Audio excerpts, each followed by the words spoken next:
காஞ்சிபுரம் ஏகாம்பரநாதர் கோவில் ராஜகோபுரத்தில் 12 அடி உயர முருகப்பெருமானுக்கு 25 கிலோ சந்தனத்தில் சந்தனக்காப்பு தரிசனம் வெகு விமரிசையாக நடைபெற்றது. காஞ்சிபுரத்தில் ஆடி கிருத்திகையை முன்னிட்டு பக்தர்களை பரவசப்படுத்தும் வகையில் முருகப்பெருமானுக்கு சிறப்பு வழிபாடுகள் நடைபெற்றன.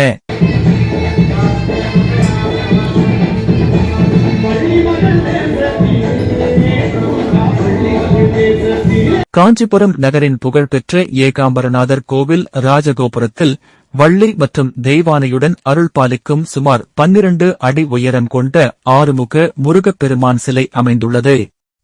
ஆடி கிருத்திகையை முன்னிட்டு இந்த முருகப்பெருமானுக்கு ஆண்டுதோறும் சிறப்பு சந்தனக்காப்பு தரிசனம் நடைபெறுவது வழக்கம். அந்த வகையில் இந்த ஆண்டும் ஆடி கிருத்திகையை முன்னிட்டு முருகப்பெருமானுக்கு சிறப்பு அபிஷேகங்கள் மற்றும் வழிபாடுகள் நடைபெற்றன.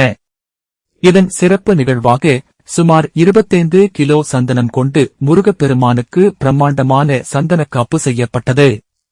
சந்தனக்காப்பு அலங்காரத்தில் வள்ளி தெய்வானையுடன் ஆறுமுக முருகப்பெருமான் பக்தர்களுக்கு அருள் பாலித்தார்.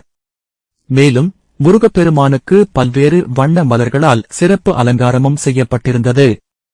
மலர் அலங்காரத்துடன் சந்தனக்காப்பு தரிசனம் நடைபெற்றதால் கோவில் வளாகமே பக்தி பரவசத்தில் காட்சியளித்தது. ஆடி கிருத்திகையை முன்னிட்டு ஏராளமான பக்தர்கள் விரதம் இருந்து முருகப்பெருமானை தரிசிக்க கோவிலுக்கு வந்திருந்தனர். பல பக்தர்கள் முருகனுக்கு காவடி எடுத்தும் பல்வேறு நேர்த்திக்கடன்களை செலுத்தியும் வழிபாடு செய்தனர்.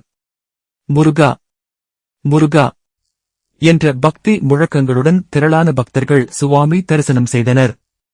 சந்தனக்காப்பு அலங்காரத்தில் காட்சியளித்து முருகப்பெருமானை தரிசிக்க காஞ்சிபுரம் மட்டுமின்றி சுற்றுவட்டார பகுதிகளில் இருந்தும் ஏராளமான பக்தர்கள் திரண்டனர். இந்த சிறப்பு வழிபாட்டு நிகழ்வை 6 கிருஷ்ணன் குடும்பத்தினர் ஒவ்வொரு ஆண்டும் தொடர்ந்து நடத்தி வருவது குறிப்பிடத்தக்கது.